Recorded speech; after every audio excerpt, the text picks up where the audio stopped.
season 99, the introduction of control tyres in V8 supercars was designed to even up the competition. Trouble is, HRT wasn't listening. Unbeaten so far, the mobile Commodores of Lowndes and Scaife have been brutally effective. Lowndes' 3-heat clean sweep at Barbagallo Raceway 2 weeks ago tightened his grip on an early championship lead. Crosses it up onto the main straight and takes out all 3 races here at Barbagallo. Heartening for Ford fans, the raw speed of Henry's latest XR8 Falcons. Seaton and Bright on the podium, firing a warning shot across HRT's bow. Can Ford bring an end to Holden's domination? We're about to find out as we welcome V8 fans around the globe to Victoria's magnificent Phillip Island circuit. The supersonic speeds are not for the faint-hearted. You make a mistake here, and you've just bought a one-way ticket to hell. Oh, look where he's heading. Goodness me, there's going to be a big accident. Murphy. Look at the damage on that car. They'll be taking that one to the tip for sure. So get ready for another smorgasbord of speed as our thundering 600 horsepower Aussie V8s are about to boil over in round 4 of the Shell Championship Series. Exclusive to your home of motorsport, Network 10.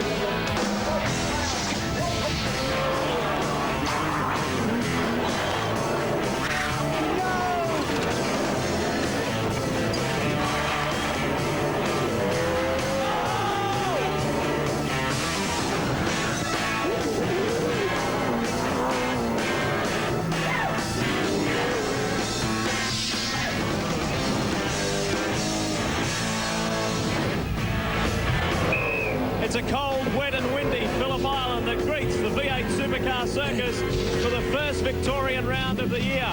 A round where Ford has already hit back at Holden. Hello, I'm Lee Diffie and welcome to round 4 of the 1999 Shell Championship Series. Well, that's right, Ford appears to be making ground with their new car. The new AU already fills 3 of the top 4 positions on the grid. And Barry Sheen, welcome to sunny Phillip Island. It looks promising for the Fords. Fantastic. I'm so pleased that Seaton's on pole position. He really deserves it.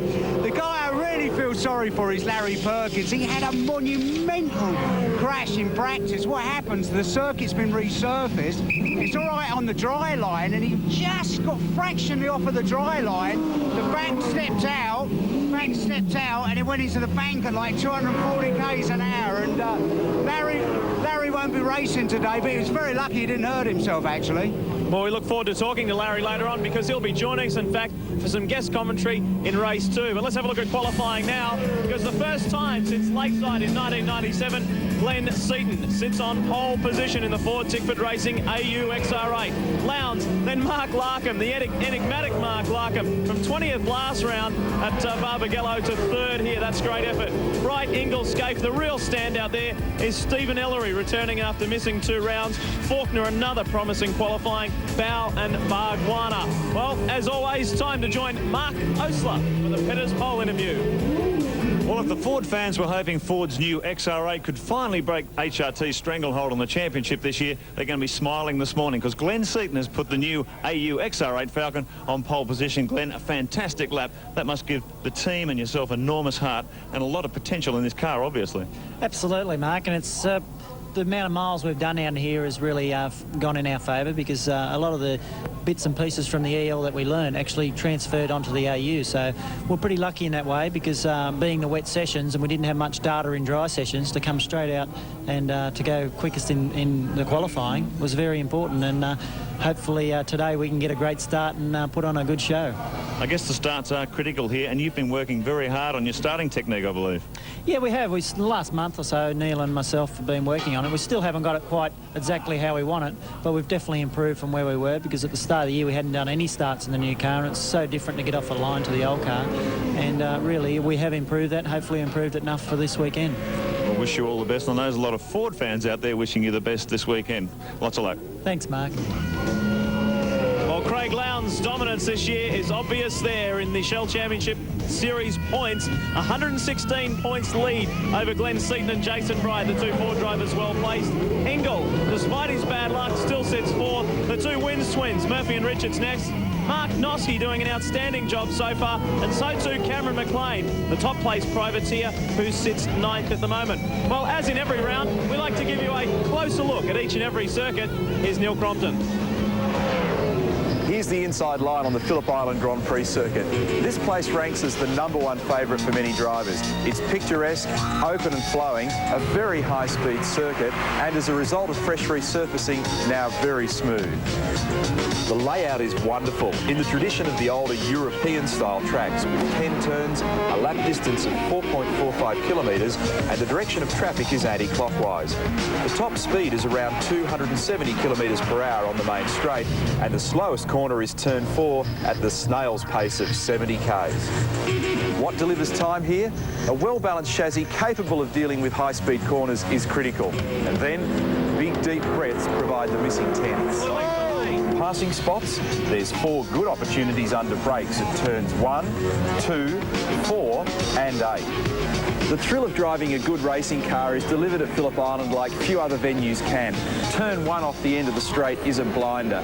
Fast at around 200 kilometres an hour, 5th gear, with a positive road camber that holds the car in place. It's just fantastic.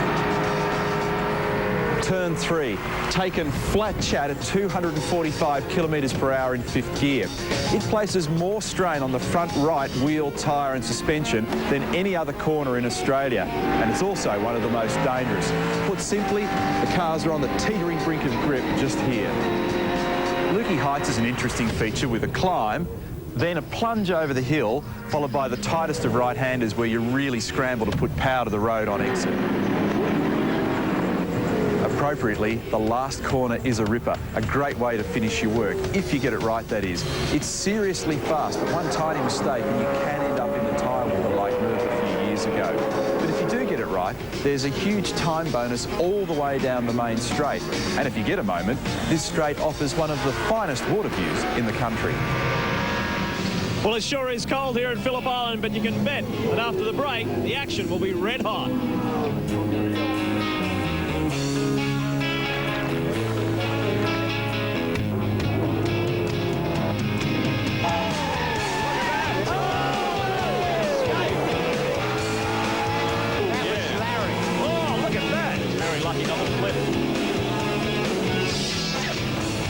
That fabulous Phillip Island circuit. What's your favourite part of the track?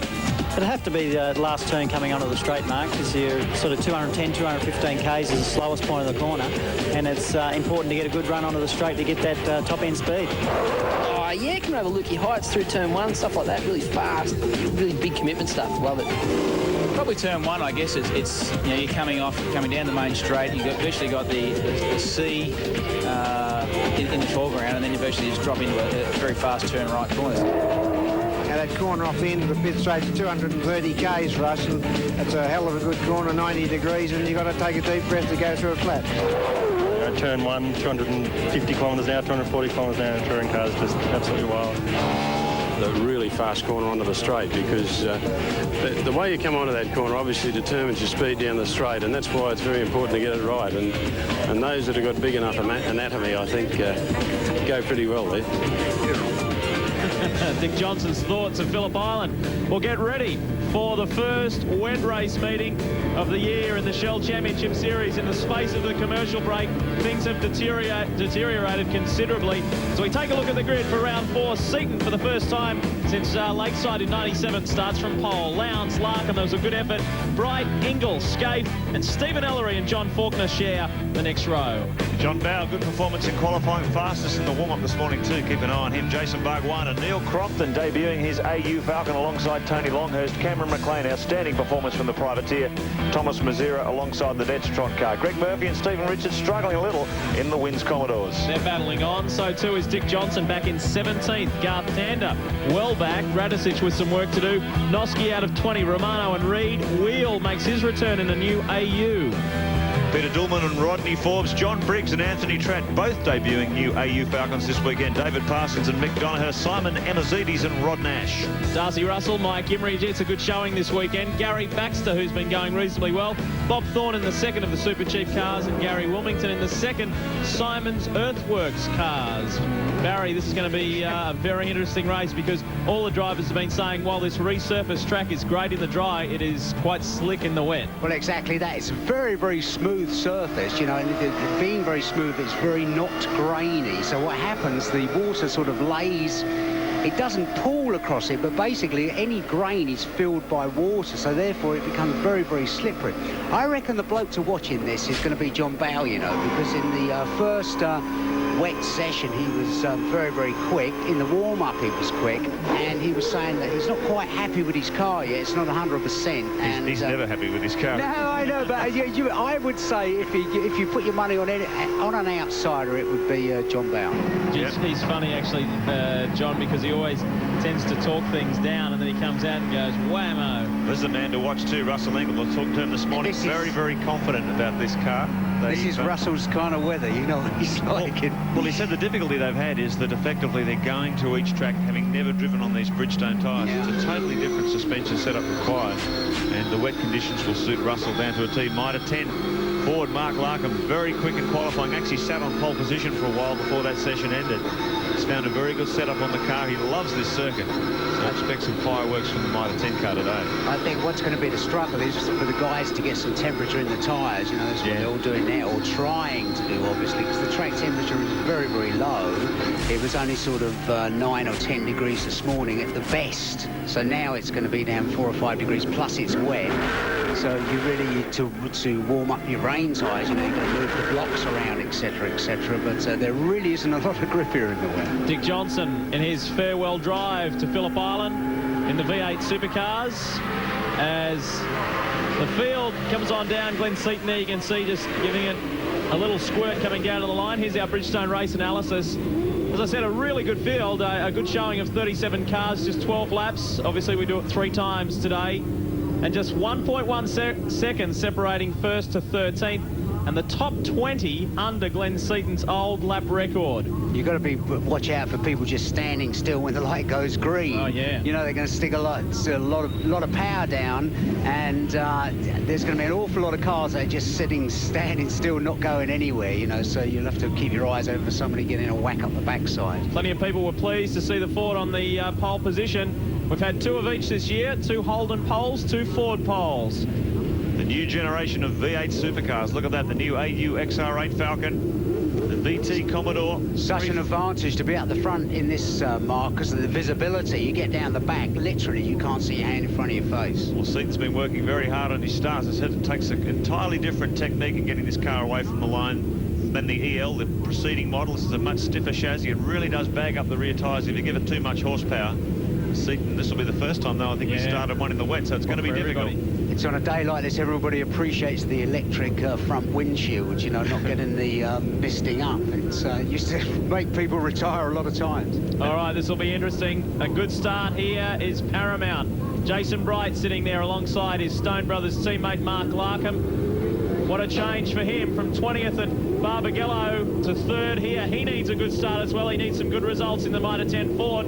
Just behind him, Stephen Ellery. We welcome Stephen back, and green, away we go. Lowndes looks like he's got the jump on the pit side of the circuit. Now someone has stalled or slowed there. McLean has got a disastrous start. Mark Larkham made a fantastic start. You can see him sneaking around the outside there. Made a brilliant run up the second row. That lot. Scaife too, making a sensational start. And look at the amount of spray. Dear, oh dear, that's a dangerous moment trying to squeeze that many cars through turn 1 under these conditions. But Mark Scaife absolutely bolted into 2nd position. Up comes Jason Bargwanna as well. Bargwanna, who qualified 10th, looks like he's come up into about 5th. So a great start by the Gary Rogers Valvoline driver. He's back in about 7th. Faulkner's up there, so too Russell Engel. The spray is blinding. Let's hope they all get through safely. Terrible start for Seaton. Peter Dorman in the Gatorade car. He's gone off on that early lap, but he looks like on the grass. Okay, Russell on the inside, Russell. Well, he wants to be the enforcer this weekend. This car is working very, very well for him. They found a good setup on the chassis. Oh, look at this. What's that? That's a tyre. Oh, the Gatorade car. It's lost a tyre. It's come off the rim. Look at this great battle here for 3rd position. Russell Engel. He's got Mark Larkham in the Mitre 10 Ford. Now there's the Dorman car. We get back to it. It's the 2 Mobil 180. Look at this. This is on a knife edge, because especially the first lap, you don't know where the puddles are, and you come round and going as quick as you dare go, and by the time you get to find out where the surface water is, it's too late. Look at how much they're skating around. Engel gets a little bit of a break on the Mitre 10 Falcon. The better electrical Commodore of John Faulkner, Jason Bargwanna in the Valvoline machine. Wright's gone backwards. He's lost quite a few positions from 4th back to about 9th as Faulkner looks up. Good run, yes. Gingerly looks up the inside. Yeah, he's still there, look, right. Oh, a bit of a biff there too. nudge. So very, very close. Elbows out on this first lap around, trying to find the puddles. It's an all-new track surface here in 1999. And look at Bargwanna, a big handful of opposite lock as they try and get 600 horsepower to the ground. The conditions are very, very slippery. And look at the amount of spray. Garth Tander has been a big mover. He qualified well back down the pack in 18th, so he's come up nicely into that top 10. It's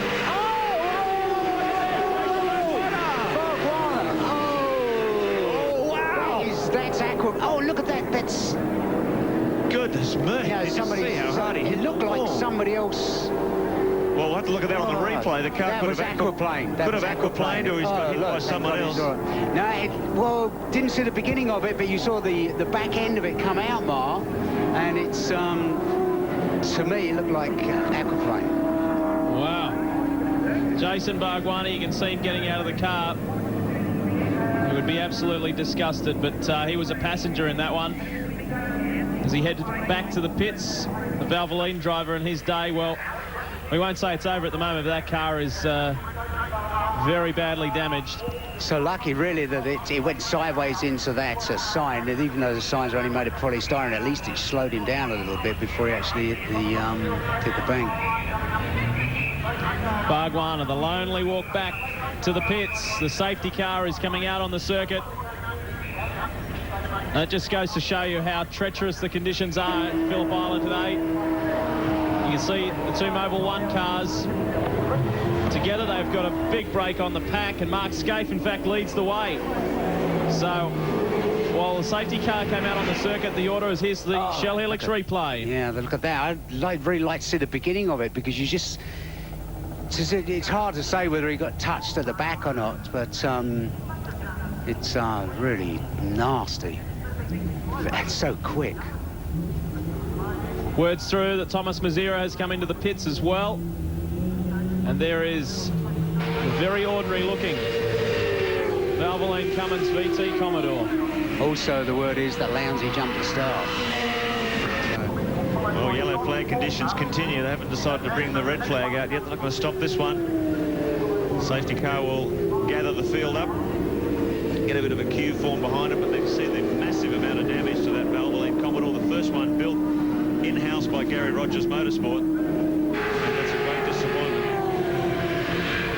Well, he was just in a ball of spray there, and the car just launched sideways. Didn't quite pick up the early part of that incident, but look at the damage. All that white stuff there, the polystyrene shell sign that was collected by the car as it came through, but bang, once it hit that wall, it just disintegrated. Well, while it's early days, there's been a couple of very big movers in the pack. One is Stephen Richards, who sits in 6th position, and Garth Tander in 10th. Now, those guys qualified well down in the teens, so a successful start for them, but not so good for Jason Bargwanna. We'll take a break on your home of motorsport. This is how it sits after, well, literally only one lap. Scaife, Lowndes, Ingle, Faulkner, Seaton, Richards, Larkham and Bow. All right after this. Welcome back to Phillip Island as we take a look at the Bargwanna incident. Bargwanna is just a passenger here. It's basically what he's done. He's just hit a pool of water on the circuit, and the thing is, aquaplane, you saw the back end just start to come round, and poor old Jace, the face, is sitting there an absolute passenger. There's nothing whatsoever he could do about it, and he was just very, very lucky that the thing went sideways and didn't go straight. It's an enormous impact there. You see that? Look at that. I don't know what that is. It looks like a bonnet or something. And the lucky thing about it was that it didn't come back out on the track, because if it had done, Lee, don't forget he was in 3rd place when it happened. It would have been a major accident. So round 4 is over for Bargs. Jason Bargwanna back into the pits. We are back under race conditions after following the safety car around for a while. Yeah, that's poor old HRT lot will be a bit upset about that, because they had a really the pair of them a brilliant lead, and in weather like this, conditions like this, to be out the front on your own, it makes a massive difference. John Faulkner in the better electrical VT Commodore enjoying the wet conditions. It is Holden, the top 4 positions. Look at Stephen Richards behind Glenn Seaton. Stephen has come from well back in 16th position to be sitting 6th outright at the moment. You get it, definitely. John Faulkner is in a hurry to get past Russell. Russell looks at the moment as if he's holding him up a bit, so watch out for further progress. The rest of the field taking it very cautiously whilst trying to get up as high as they can. There's Neil Crompton and Dick Johnson having a battle. Well, Mark Osel's in pit lane, and he's got Jason Bargwanna. Yeah, certainly, Amley. That was one of the most frightening things I've ever seen. What happened there? I don't know, Mark. Actually, I was just coming down the straight there, and obviously I couldn't see a thing through the spray. I was just about to pull top gear, and the back just stepped out, and I must have hit a puddle or something. I didn't even see it. Frightening accident. What were you thinking when you're going through that? I just don't hit anything, but I could see the fence coming up, and I knew it was going to hit something. So I tried everything I knew to try and to stop it, to avoid it, and whatever. But once it hit the wet grass, it was just, hang on and wait for it to hit something. So you're out for the weekend. Have the car ready for Hidden Valley? Well, yeah, it's obviously disappointing, Mark, for the whole Valvoline Cummins team. I mean, the guys have worked really hard up until this weekend. The car was one of the top 3 or 4 cars in the wet yesterday, and I was looking forward to it. But, yeah, we'll be back. That's bad luck, but we'll see you next time. Thanks, Mark. Get a load of Faulkner in a hurry. Absolutely going flying. Better electrical car, well balanced. Talking with Gary Lott and the guys yesterday, and they're on a real high at the moment. John had a great round at Barbagallo. Had an incident with Neil Crompton in the last race, but his qualifying and races have been great the last couple of rounds, so they're on a real high. John's feeling very positive. In fact, some of the guys in their team said they've never seen John so on top of things. So that's great to hear, because he had a tough year last year, and things are going well. Sitting 3rd at the moment ahead of Russell Ingles, Seaton, Stephen Richards, Mark Larkham maintaining 7th, Bow, Bright, and Paul Radicic has come from 18th position up into 10th. So Radicic enjoying the wet conditions as well. Yeah, it's Seaton on board with Seaton there, and he's just paying the price for getting a lousy start, really. I don't know what happened there. He just went backwards at the start, and you can't afford to lose any amount of ground in these kind of conditions. Okay, they're better now because you can see the surface water's dissipated, but it's horror stories you want to see. Well, you're not about to see too many bold moves. Absolutely. Well, they won't last very long if they do. Similar situation with Bargwanna as to Larry Perkins when he came to grief yesterday. Larry will be joining us in race 2 to do a spot of commentary. We look forward to that, as there's a gaggle of Fords here together. The Cat Ford, the Mitre 10 Ford, the Pertec Falcons there. So too the Shell Helix Ford of Paul Radicic just ahead of Garth Tander. Climbing up over Lukey Heights. This is the shot from Mitre 10 Ford of Mark Larkham. It's funny how all of a sudden the Fords have lit up, haven't they? You know, it's suddenly come right. Well, they're making ground. Look at Radicic. Whoa, Radicic barges through. And, Bright comes back on the inside, so not willing to give up that position. That's the battle for 9th and 10th. Now Radicic has lost a spot to Tander. Stephen Ellery on the back of that pack in the older EL Falcon. This should be fun at the end of the straight. Oh, look at Brighty up the inside. So Jason Bright struggling and battling here as he takes the inside line. Oh, that's where Jason Bargwanna came to grief. As he heads down and he has lost a couple of spots. Radicic now looking at an inside move on him as they come down. Tander's there as well. Out on the sticky stuff out there. That's you see lose a lot of ground there. Word just through that Cameron McLean has broken an axle, so the day not off to a good start for the Greenfield Mowers Ford driver, but during the safety car period, word through to us is that he has changed it. So the safety car period at least being good for somebody. Faulkner still sits 3rd ahead of Ingle. Then we've got this battle of the Fords under brakes into Honda hairpin. Oh, contact there. So that's Mark Larkham going round and round and round. Now, as they came in there, that was the battle between Bow and Larkham, and it's obvious as to what happened. Larkham's ended up on the grass and has lost probably about 7 positions. Yeah, and he's got a truckload of grass in the front of his hair down there. You can see. Look at that. Yeah, stuck up. So he's going to be calling into the pits, I'd say. The team will want to dig that stuff out there. But this is unbelievable racing. How slippery these conditions are all through the field. Scaife and Lowndes running as a dynamic duo at the front 5, almost 6 seconds. Let's have a look at that in the Shell Helix replay, Baz. Touch up the backside, is it? Yes. So, oh, yes, that wasn't John Bow's fault. John Bow looked like he got a touch up the backside from Garth Tander, and poor old Larkham. So, wallop, yeah, that's looks like a tap to me. Now you see, no. John Bow's got touched up the back from Garth Tander by the looks of it, and poor Mark Larkham was the innocent party there. Chain reaction, wasn't it? Yeah. Here's our leading duo, though, Mark Scaife. Now he won race 1 here at Phillip Island last year, and he's well on the way to doing that again. His teammate Craig Lowndes sitting in 2nd position. This is the way it's been ever since lap 1. Faulkner, Ingle, Seaton, drive. Our pole sitter has lost 4 spots. You see the dry line through, well, the drying line through. This is what happened to Larry Perkins. He came through there, just got the rear just off the dry line onto the wet, and it was the end of the story. Outstanding run from John Faulkner up there in 3rd position. Of the Mobile Holden Racing team doing what we expected them to do here. The home test track, they're the only team that ran here on a full test day with this new surface. Well, that was in dry conditions, so they're showing their technical superiority when the rain comes down as well. But John Faulkner some 7 seconds behind them, and they're really playing with this field. The Mobile Holden Racing team, look at the gap, 7 seconds, 8 laps completed. Faulkner doing an outstanding job in 3rd position. He really has found his feet this year. Mark Larkham staying out there, though, with all that grass in the front spoil. A little bit of a touch there. It's Anthony Tratt. It's a couple of the 2 new AUs there, Mark. Anthony Tratt in the Toll AU, and just behind him, the K&J Thermal Products AU of Paul Wheel. It's Mark Larkham, who was the big loser in that incident a lap ago at Honda Corner. See, the grass is still in there, look. Trying desperately to make his way back. He's lost a lot of positions. In fact, he's in 17th position. That's going to make it so hot because one of the ducts is completely closed up. Steve Reed in the Lansvale PPG car in there as well, just ahead of Dick Johnson. What's going on here? Who's gone?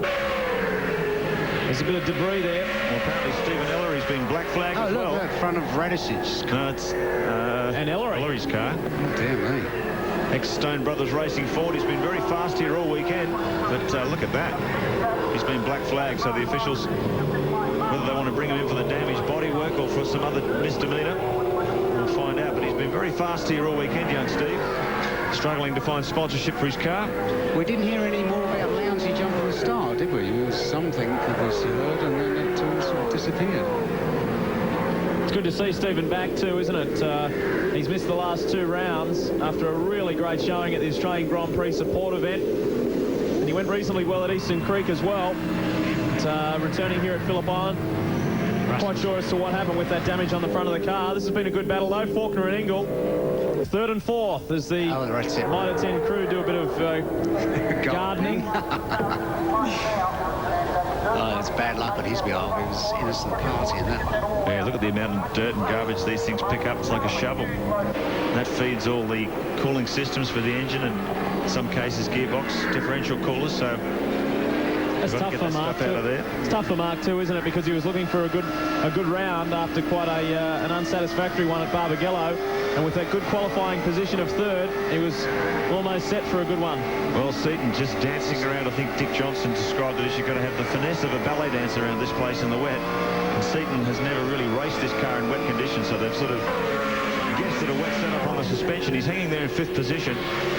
But he's a long way behind the Mobile Holden Racing Team Commodores. He's hanging on to Ingle, who too is having his first year on Bridgestone. So there's a number of teams here that are effectively doing their testing in public. They're doing their testing at race meetings. And when you've got a team as well set up as the Mobile operation, you're not going to beat them until you get your act completely together. Well, 3 guys that are in the top 10 have put in an outstanding drive so far. That is Stephen Richards, Paul Radisic and Garth Tander. They have come from, well, Richards was in 16th position, Tander was in 18th, and 19th was Radisic. They're now 6th, 7th and 8th. So they've been doing some great driving.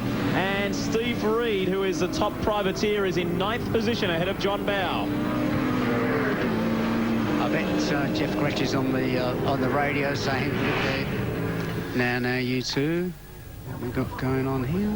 This is a replay of the Jason Bright incident as he runs wide. Can't get much wider than that, can you? That's at, well, I guess we could call that Greg Murphy corner. That's where Greg went off in 1997 and hit the tyre barrier very hard, but the Pertec Ford has been able to escape there. Bright, who had an incident yesterday in qualifying where he went off in the southern loop, but the car didn't sustain too much damage and he was able to qualify at 4th. But he's not having a very happy first race here today. Mark Scaife, he leads the way and looks like repeating last year's efforts of winning the opening race.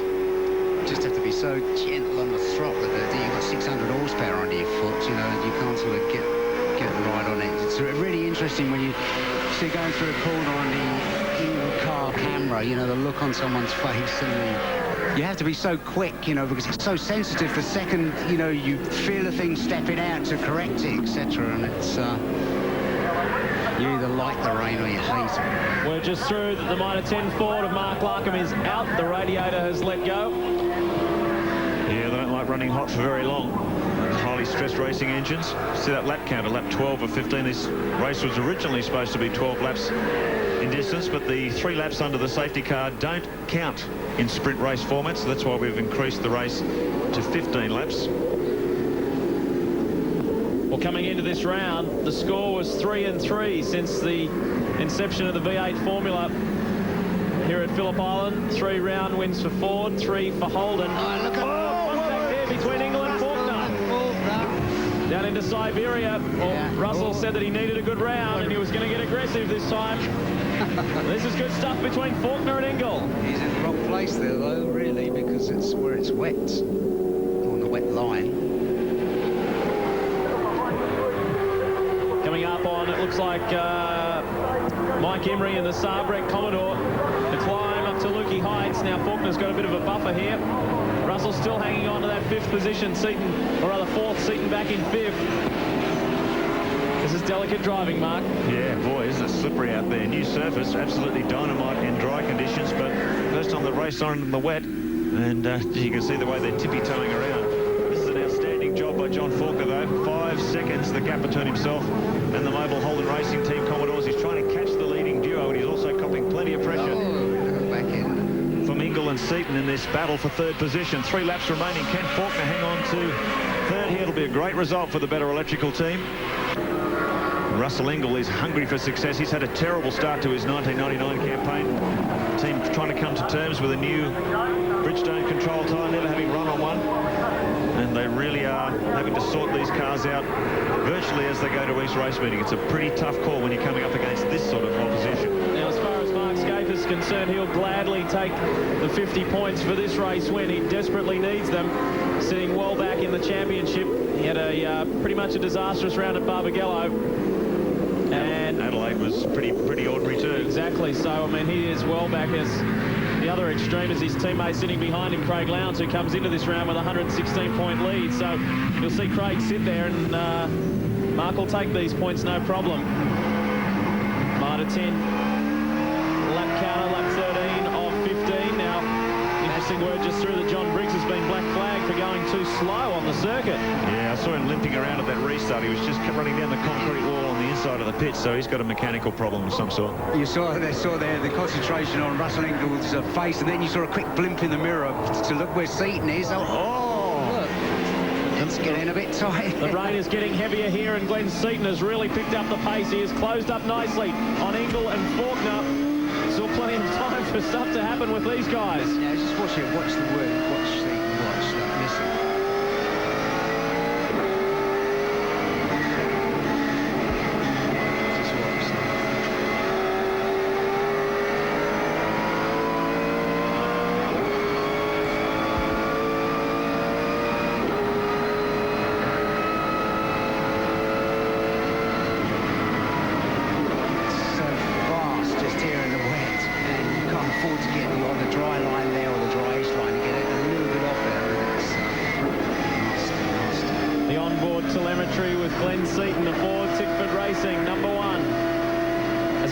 Russell Ingle and John Faulkner in the Better Electrical car. There's less than 2 laps remaining in this opening race for Seaton to get up there into the top 3.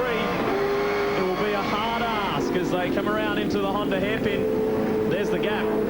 Second back to 3rd. Interested spectator here. We've got John Faulkner's son Peter, who's in the commentary box with us watching, and quite proud of his dad, no doubt. Well, it's been a terrific drive by Faulkner so far. Great try, great equaliser the parade, there's no doubt about that. It's going to be interesting to see if Russell can hold himself back. What do you reckon? Well, he said to both of us, I know Mark and I have spoken with him, you've spoken with him. He said, I need the points. He's sitting 4th in the championship. He said it's time to turn things up. So, but at the same time, he's going to keep a cool head because they don't want 2 wrecked Castrol cars after Larry's accident yesterday.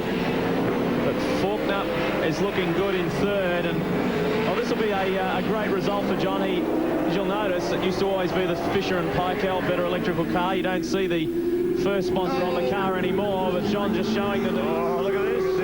Oh, through goes Russell. Russell. Oh, he just came out of that corner a fraction too slow, and Ingle was there to pounce. I think he just got on an extra wet part of the circuit, a little bit out too wide, and just lost all the speed. Took advantage of it too. Nicely. That shows how critical that corner is, doesn't it? Coming onto the main straight. If you don't get that right, and someone else does, I think he was just out off the sort of grey groove. But look at the rain coming down now. It's really precipitating down. Oh, Neil. The new AU, he's debuting this weekend, and it's got significant panel damage in the side. It's pretty second-hand now, I'd say. Yeah. Look at the rain. You can see it on our camera lenses. It is pelting down here at Phillip Island. Well, it's getting worse as the day goes on. The two Mobil 1 HRT Commodores, they will bring them home. No Ingle. Ah, Seaton is up into the top 3, so Russell has spun down near the southern loop, going down into turn 2. This is the Neil Crompton Shell Helix replay. Bottom of screen, there he is, the same spot as Bright.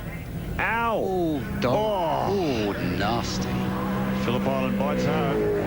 Well, that's the thing they say, when you go off here, it is not an easy off, so to speak. It is always dramatic. Look, you're out on the water. That's Ingle. It's the same thing, out on the water, as you just sort of basically sort of understeered, come aquaplaned off the circuit. There's nothing. You're a passenger. There's nothing you can do. Before we went to that replay, I just saw a shot of him on the circuit, so he's still in the order. He's dropped back a few positions. Thankfully, no walls down that part of the circuit. And there's no walls in front of these guys. The Mobil 1 cars are bringing it home. Scaife and Lowndes will get the 1-2. You saw the back end of Lowndes' thing, exactly the same place as where Fulton was sometime. Mark Scaife has only ever won one race here at Phillip Island in the V8s. This is number 2. As he comes across the line, Scaife and Lowndes from Mobil 1 HRT. They continue their domination in 99. It's tight back further. There's Russell Ingles back there with Stephen Richards and Garth Tander as they run to the line. Paul Radisich will get there for 5th. That's an outstanding effort behind Seaton and Faulkner. And Ingle lost a couple of positions. In fact, he lost 3. Ingle has come across the line in 6th in the SLX Castrol car. So an anxious moment for him, and luckily there was that huge runoff on the inside. Well, exactly, it's the luck of the draw. You can go across there and you think everything's fine, and all of a sudden you come across a ditch, but it's... That was good. That was an interesting race. It just horrific conditions. And the worst thing is when it starts to dry up and then it starts to rain again. It's a horror story. Because you come around, you don't know what you're going to find the next lap. Exactly. And, well, if it was these conditions on a smaller, less fast corner, you would... well, it wouldn't be so scary, I guess you could say. But this is a very high-speed circuit. And when the guys go off, they go off big time. As you saw, Neil Crompton's car pretty badly damaged, and Jason Bargwanna's car quite a wreck. Here is your Shell Helix race score after the opening race. Scaife and Lowndes. Seaton a good result. That is Dougal McDougall's car. The Aloe Vera VS Commodore. Let's hope he's out of it. Trying to see at the bottom of the screen. Look, I don't see any movement there. I don't think he is out of it, by the way they're running. That is Dougal McDougall's Aloe Quench Commodore. No, they can't be out of it. Cannot be out of it. Well, we got word through that he is moving. Oh, there he is, there, look. Yep. Just to make sure they get the fire. That's the way you go. Good old Marshalls. Couldn't live without that. What an unbelievable first race. Look, a major sausage that is. Look at the state of it. It's torn the left-hand front completely off of it. Right. Oh, look at this. Get the fire extinguisher up there. It'll pop so easily. Now, all these shots are fairly tight. Let's try and work out where this is. As Dougal comes out of the car. Obviously, Dougal McDougall is okay. Wherever it is, it's quick, because I reckon it could be round by the hay shed, is it? As a guesstimate, It's very quick. It could be main straight or... I just don't know. Wow. We'll soon see. That's on the main straight. That's just out from the start-finish line, so there you go. An extremely fast section, maybe a repeat of Jason Bargwanna's. Let's get back to those results on your Shell Helix race score. Paul Radisich, what an outstanding drive in the Shell Helix Ford. Ingle lost those positions for 6th. Richards and Tander also very good drives to come up into the top 10. Bow, Reed was your top privateer. Romano in 12th, Greg Murphy back in 13th, and Mick Donoghue rounding out the top 16.